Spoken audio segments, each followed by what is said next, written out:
नमस्ते दोस्तों, आप सभी लोगों का स्वागत है वापस से अपने एक नए लेक्चर के अंदर, जिसके अंदर हम यहाँ पर समझने वाले हैं द गोइंग कंसर्न कॉन्सेप्ट। अब यहाँ पर आप सभी लोगों को सबसे पहले मैं बता देना चाहता हूँ कि ये जो पर्टिकुलर कॉन्सेप्ट है ये बहुत ही शानदार कॉन्सेप्ट है। क्यों? बिकॉज कि यहाँ पर ये कॉन्सेप्ट क्या कहता है, तो इस कॉन्सेप्ट के अंदर पहले से ही लिख के दिया है कि भाई द गोइंग कंसर्न कॉन्सेप्ट। अब जैसे कि फॉर एग्जाम्पल यहाँ पर इस टॉपिक को शुरू करने से पहले मैं आप लोगों को एक चीज़ कहता हूँ कि द गोइंग कंसर्न कॉन्सेप्ट को है ना, मैं यहाँ पर इस तरीके से कहता हूँ कि the show must go on. अब ये जो पर्टिकुलर वर्ड है ना, ये अगर आप लोग कभी गूगल करके देखेंगे ना तो आप लोगों को एक बार को हंसी आ जाएगी। क्यों? बिकॉज कि ये जो वर्ड है ना, जिस पर्सन ने कहा है ना, उसके नाम से ही आप लोगों को क्या वहाँ पर हंसी आ ही जाती है। The name of the person it's an Charlie Chaplin. अब देखो वहाँ पर उन्होंने क्या कहा था कि जब कभी भी कोई भी चीज़ शुरू हो रही है तो the show must go on, मतलब कि वो जब अपने एंड पे थे, मतलब कि उनको जब अपने डेथ टाइम पर थे, तब उन्होंने क्या कहा था कि भाई शो कभी भी बंद नहीं होगा, जो मेरा शो है वो चलता ही रहना चाहिए। इसीलिए यहाँ पर क्या कहा जाता है बिजनेस के अंदर भी कि भाई बिजनेस कभी भी बंद होता नहीं है, बिजनेस हमेशा क्या है, चलता ही रहता है। हाँ, उसके अंदर वहाँ पे ओनर, फाउंडर, ये एमडी, ये सभी लोग बिजनेस के अंदर चेंज हो सकते हैं, लेकिन बिजनेस कभी भी बंद होता नहीं है। तो इसीलिए बिजनेस के अंदर भी कौन सा कॉन्सेप्ट को यहाँ पे यूज़ करा गया है, तो बिजनेस के अंदर भी यहाँ पर द गोइंग कंसर्न कॉन्सेप्ट को यूज़ करा जाता है। तो यहाँ पर इसको हम लोग क्या कहते हैं कि भाई गोइंग कंसर्न कॉन्सेप्ट को कहा जाता है कि कीपिंग योर बिजनेस रनिंग। आपका बिजनेस कभी भी बंद ना हो, ये हमेशा ट्राई करा जाता है, ये हमेशा सोचा जाता है। तो अब यहाँ पर हम लोग इमेजिन करते हैं एक एग्जाम्पल के साथ, जैसे कि मैंने यहाँ पे लिखा हुआ भी है कि imagine you are starting an coffee stand, मतलब कि आप लोग आपका कोई एक कॉफ़ी स्टैंड या तो आप बोल सकते हो स्टॉल शुरू कर रहे हो। तो उसके अंदर आप लोगों को वहाँ पर कौन सी चीज़ों की ज़रूरत रहती है? तो बेसिकली हमारे दिमाग के अंदर सबसे पहले बड़े बड़े रॉ मटेरियल्स आते हैं। फर्स्ट, कॉफ़ी स्टैंड को स्टार्ट करने के लिए स्टैंड की ज़रूरत है, जहाँ पर हम लोग हमारा कॉफ़ी का बिजनेस शुरू करेंगे। उसके बाद नेक्स्ट जो आता है वो क्या है, हमारे रॉ मटेरियल, मतलब हम जिस चीज़ का बिजनेस शुरू करने वाले हैं वो, जैसे कि यहाँ पर अभी हमारे केस में होगा हमारा कॉफ़ी के साथ साथ वहाँ पर उसके इंग्रेडिएंट्स में हम लोग वहाँ पर क्या यूज़ करने वाले हैं, शुगर हो गया, कप्स हो गए वहाँ पे, and may be even and fancy umbrella, ये सारी चीज़ें हम लोग वहाँ पर क्या करेंगे, हमारे पूरे स्टॉल्स को एक तैयार करेंगे। इस स्टॉल को तैयार करने के बाद but you wouldn't throw away the left out the supplier after one hot day, right? अब यहाँ पर आप लोगों को क्या कहा जाता है कि भाई कभी भी आप लोग आपके सप्लायर को मिस्ड आउट करते नहीं हो। जब कभी आपका कुछ एक थोड़ा सा हार्ड डे आता है तब you did plan to use them again tomorrow and hopefully for the rest of the summer। अब यहाँ पर उन्होंने क्या बोला गया है कि भाई आप लोग आपका जो भी रॉ मटेरियल है वो सबसे पहली चीज़ जिस भी सप्लायर से ले रहे हो वो वन टाइम नहीं होता है, it is an continuous process. आपका जब तक बिजनेस चलता रहेगा तब तक वो प्रोसेस वहाँ पे चलती रहेगी और ये चलती ही रहनी चाहिए। अब वहाँ पर आप उसको मिस्ड आउट, थ्रू आउट, ऐसा कुछ भी नहीं कर सकते हो। क्यों? बिकॉज कि आपका बिजनेस जो है वो चल रहा है, it is on the daily basis. अब यहाँ पर आगे उन लोगों ने क्या बोला है, they are the basic idea behind this is the going concern concept. Basic idea इसके पीछे ये हमेशा यही रहेगा हमारा कि भाई गोइंग कंसर्न कॉन्सेप्ट के बेस पे यहाँ पर हमारा बिजनेस जो हमने शुरू किया है वो चलता ही रहना चाहिए। It's an assumption that a business will continue operating from an foreseeable future, typically at last a year from the date of the financial statement are prepared. Here is why it's an important for a bachelor students। अब यहाँ पर ये particular चीज़ जो है वो आप लोगों को समझना क्यों ज़्यादा ज़रूरी है। क्यों? बिकॉज कि यहाँ पर आप लोग ध्यान रखना, सबसे पहली चीज़ आप लोगों को यहाँ पर क्लियरली लिख के दिया है कि value things for a long halls. अब यहाँ पर क्या बात करी गई है, the going concern concept, it's very big concept, और इसके अंदर यहाँ पर उन्होंने क्या बोला गया है कि भाई आप लोगों का जो वैल्यू थिंग्स है वो बहुत लॉन्ग टाइम तक का रहना चाहिए, ना कि एक छोटा सा शॉर्ट टर्म का गोल आप लेके बैठ जाओ। अगर आप छोटा सा शॉर्ट टर्म का गोल लेके बैठ जाओगे तो it will work for a days, अगर आपने शॉर्ट टर्म जैसे कि फॉर एग्जांपल 3-4 महीने का गोल बनाया है, वो आपका सिर्फ और सिर्फ कुछ दिनों तक चल सकता है। 3-4 साल का बनाया है तो 3-4 महीने तक आप उसके ऊपर काम कर सकते हो और आपका विजन बहुत ज़्यादा बड़ा है, then you need to work for year and year for achieving that particular goal. तो इसीलिए यहाँ पर क्या बोला गया है कि this concepts allow the accounts to spread the cost of an long lasting equipments. अब यहाँ पर ये कॉन्सेप्ट्स के बेस पे क्यों ये चीज़ कही गई है कि भाई आपको लॉन्ग टर्म का सोचना चाहिए, बिकॉज आप जो भी इक्विपमेंट पे इन्वेस्ट कर रहे हो वो डेप्रिशिएट होगा या तो एप्रिशिएट, कुछ भी होता है तो वो आने वाले समय में होगा। ऐसा नहीं आपने आज सोचा और कल उसकी वैल्यू बढ़ गई, ऐसा कुछ भी कोई भी नाइट मैजिक होते नहीं है। आप लोगों को ये चीज़ के ऊपर ध्यान रखना है। Likely a finance espresso machine for a coffee shop, जैसे कि मैंने अगर यहाँ पर एक फैंसी एक्सप्रेसो मशीन ले लिया मेरे कॉफ़ी शॉप के लिए और मैंने उसको सिर्फ और सिर्फ 2-3 महीने चलाया और फिर मैं उसको बेच दूंगा, तो it will reduced my capital also, वो मेरी कैपिटल भी रिड्यूस कर देगा। क्यों? बिकॉज कि मैंने उसको जितने में खरीदा था वो उतने में जाने वाला है नहीं। ऑलरेडी अगर वहाँ पे कोई पर्सन लॉस में है और वो बेच रहा है, इसका मतलब उसकी कैपिटल ऑटोमेटिकली वहाँ पे रिड्यूस होती जा रही। Over several year instead of writing it off as an expense right away, देखो मैंने आप लोगों को पहले ही बता दिया ये क्या होता है, इसको धीरे धीरे करके आप लोग इसको राइट ऑफ कर सकते हो आने वाले समय तक में।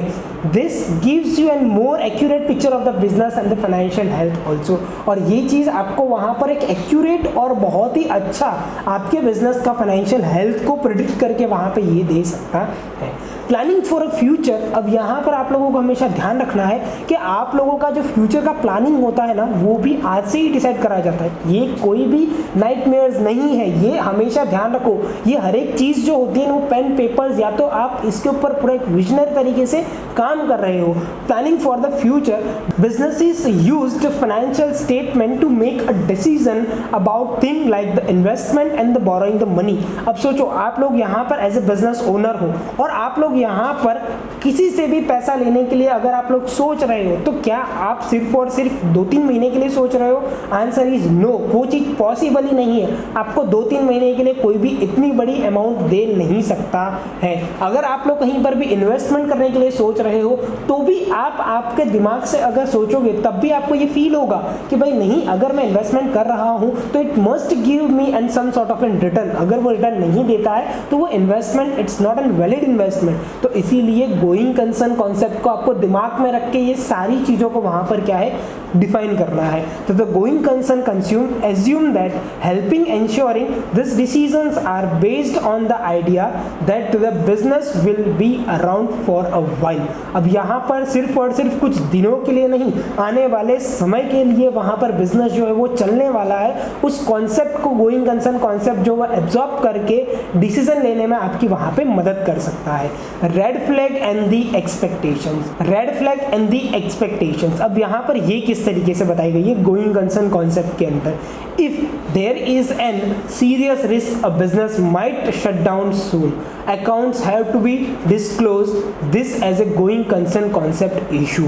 अब वहाँ पे ध्यान रखना ऐसी पॉसिबिलिटी है, ऐसा नहीं है कि गोइंग कंसर्न कॉन्सेप्ट जो है वो गॉड ने बनाया है और ये चलता ही रहेगा, it is build by an human.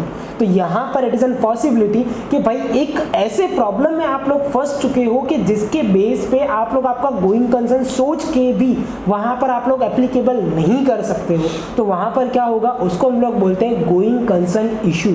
कि भाई गोइंग कंसर्न कॉन्सेप्ट को लेके मैंने बिजनेस शुरू किया लेकिन बट वहाँ पर कुछ ऐसे इश्यूज आ गए जो गोइंग कंसर्न कॉन्सेप्ट के बिल्कुल ही अपोजिट थे। तो उसको हम लोग क्या नाम देते हैं वहाँ पे going concern issues in financial statement हम लोग उसको मेंशन करेंगे। This can be a red flag for the investors and the stakeholders too. और ये अगर वर्ड वहाँ पे आपके फाइनेंशियल स्टेटमेंट में यूज हुआ, इसका मतलब क्या है कि आप लोगों ने आपके रेड फ्लैग वहाँ पे दिखा दिए हैं आपके फाइनेंशियल और इन्वेस्टर्स को और आपके स्टेक होल्डर्स को। तो हमेशा ध्यान रखना कि इस स्टेज तक पहुँचने की नौबत ना आए, उसका आप लोगों को पूरा ध्यान रखना है और अच्छी तरीके से काम करना है। So what if an business actually is planning to be close, अगर फॉर एग्जांपल अब रेड फ्लैग यहाँ पर बता दिया है, फॉर एग्जांपल बिजनेस जो है वो पूरा शट डाउन होने की कगार पर है, भाई अब शट डाउन करना ही है, ये वाली बात वहाँ पर आ चुकी है, तब वहाँ पे क्या होता है, there are exemptions to be the going concern concept. कुछ एग्जेम्पशंस है गोइंग कंसर्न कॉन्सेप्ट के ऊपर भी। क्यों? बिकॉज कि मैंने आप लोगों को पहले ही बताया, it is made by an human. Problem होना वहां पे निश्चित है, बट उसका सॉल्यूशन लाना भी हमारे हाथ में ही है। If a company is an bankrupted और actively selling off an assets to wind down और वाइंड अप द ऑपरेशंस, तब वहाँ पे क्या होगा? तो हमेशा ध्यान रखना, तब वहाँ पर ऐसी कोई भी सिचुएशंस अगर आ रही है, तब उसको हम लोग बोल सकते हैं कि भाई वो गोइंग कंसर्न कॉन्सेप्ट के ऑपोजिट वे में काम कर रहा है और ये हमारा गोइंग कंसर्न कॉन्सेप्ट इशू है। तो उस टाइम पे यहाँ पर किस तरीके से अकाउंट्स को मेंटेन करा जाता है? The account would be used the going concern assumptions, instead they will do everything based on an forecasted sales. अब ये सारी की सारी चीज क्या है, ये लोग अब शुरू करेंगे फोरकास्टेड सेल्स के ऊपर से। क्यों? बिकॉज कि गोइंग कंसर्न कॉन्सेप्ट के हिसाब से हमने हमारे सेल्स को, हमने हमारी सारी चीजों को फोरकास्ट तो कर लिया, लेकिन अब उसी के ऊपर वहां पर हमको प्रॉब्लम आया, तो हम हमारे फोरकास्टेड सेल्स को वहां पर क्या करेंगे, साथ लेंगे, which could mean a lower price of the business stuff. अब यहाँ पर क्या हो सकता है, इट इज एन प्रॉब्लम। वहां पर ये प्रॉब्लम आ सकती है कि भाई मैंने जो मेरा सेल्स का जो प्राइस रखा है, it might be that much lower कि उसके अंदर वहां पे प्रॉब्लम आना निश्चित ही था, वो कल आता उसकी जगह आज आ गया है। तो इस तरीके से यहाँ पर क्या है, हमारा गोइंग कंसर्न कॉन्सेप्ट जो है वो वर्क करता है। Understanding the going concern concept help you in interpreting the financial statement with an critical eyes. अब यहाँ पे ध्यान रखना, क्रिटिकल आइज मतलब कि बहुत ही शातिर नजरों से आप लोगों को आपके फाइनेंशियल स्टेटमेंट को प्रिपेयर करना है और हर एक चीजों के ऊपर आप लोगों का वहाँ पे बारीक नजर होना चाहिए। क्यों? बिकॉज कि आपको लॉन्ग रन के अंदर चलना है, इसीलिए it let's you know whether a company is planning around the long term और might be a dump for and road ahead। अब यहाँ पर आप लोगों को ये चीज का ध्यान रखना है कि भाई जब कभी भी आप लोग किसी का भी फाइनेंशियल स्टेटमेंट रीड कर रहे हो ना, तो वहां पे आप लोगों को ये चीज का ध्यान रखना पड़ेगा कि भाई कंपनी जो है ये गोइंग कंसर्न कॉन्सेप्ट के हिसाब से काम करने का प्लानिंग किया है या नहीं किया है, कि बहुत ही जल्दी शट डाउन हो जाएगी, डम डाउन हो जाएगी, किस तरीके से उन लोगों ने वहां पे डिसीजन लिया है, वो आप लोगों को वहां पे पता चल सकता है अगर आपका गोइंग कंसर्न कॉन्सेप्ट का जो पर्टिकुलरली टॉपिक है वो आपके दिमाग में क्लियर है, उसके बेस पे से। यहाँ पर अगर मैं बात करता हूँ कि एब्सोल्युटली यहाँ पर मैंने आप लोगों को कुछ एग्जांपल्स भी दिए हुए हैं। ये एग्जांपल आप लोग यहाँ पर क्या है, स्टडी करना, आप लोग यहाँ पर पढ़ना, तो आप लोगों को इसका ज़्यादा आइडिया आ जाएगा कि भाई एग्जाम्पल्स यहाँ पर किस तरीके से बनाए गए हैं। और ये एग्जाम्पल की जो लिंक है ये मैं आप लोगों को नीचे डिस्क्रिप्शन में दे दूंगा, आप वेबसाइट पर जाकर इसको आसानी से एक्सेस कर सकते हो। तो इस तरीके से यहाँ पर जैसे कि मैंने लिखा हुआ है कि कैंपस बुक स्टोर, मतलब कि एक बुक स्टोर का मैंने एग्जांपल लिया है और जिसके बेस पे यहाँ पर मैंने दोनों चीज बताई है। अब ध्यान रखना, बुक स्टोर वाला जो पर्सन है उसके लिए उसकी जो असेट्स है इट्स एन बुक, और बुक के अंदर वहाँ पे प्रोबेबिलिटी बहुत ज़्यादा है कि भाई कोई बुक चलेगी, कोई बुक नहीं भी चलेगी। तो इसीलिए मैंने यहाँ पर ये पर्टिकुलर एग्जाम्पल लिया है, जिससे आप लोगों को क्या है, ये कॉन्सेप्ट दिमाग के अंदर क्लियर हो जाएगा कि भाई किस तरीके से बिजनेस रन करता है। तो गोइंग कंसर्न कॉन्सेप्ट किस तरीके से होगा या नो गोइंग कंसर्न कॉन्सेप्ट जो है वो भी वहां पर किस तरीके से एप्लीकेबल होता है। Going concern concept book store का बिजनेस है, तो बेसिकली जब तक हमारी यूनिवर्सिटीज चल रही है तब तक हमारा बुक स्टोर का जो बिजनेस है वो चलता रहेगा। जैसे यूनिवर्सिटी ने कोई कोर्स चेंज करा, यूनिवर्सिटी बंद हुई, ऐसा कुछ भी होता है, तो हमारा बुक स्टोर भी पैरेलल तरीके से क्या हो जाएगा, वो डिपेंडेंट था तो वो वहां पे बंद होने की पॉसिबिलिटी ज्यादा रखता है। तो इस तरीके से यहाँ पर मैंने आप लोगों को ये एग्जाम्पल के तरीके से बताया है, बट मैंने आपको सिर्फ एक ओवरव्यू दिया है। आप इसको यहाँ पर पूरा का पूरा पढ़ सकते हो कि भाई बुक स्टोर का एग्जांपल यहाँ पर किस तरीके से ऑन गोइंग कंसर्न के अंदर। सो मिलते हैं अपने नेक्स्ट लेक्चर में, जहां पर हम लोग इसी के रिलेटेड, इसी चैप्टर्स में और भी बहुत सारे टॉपिक्स है उसको हम लोग वहां पे समझेंगे। तब तक के लिए थैंक यू सो मच।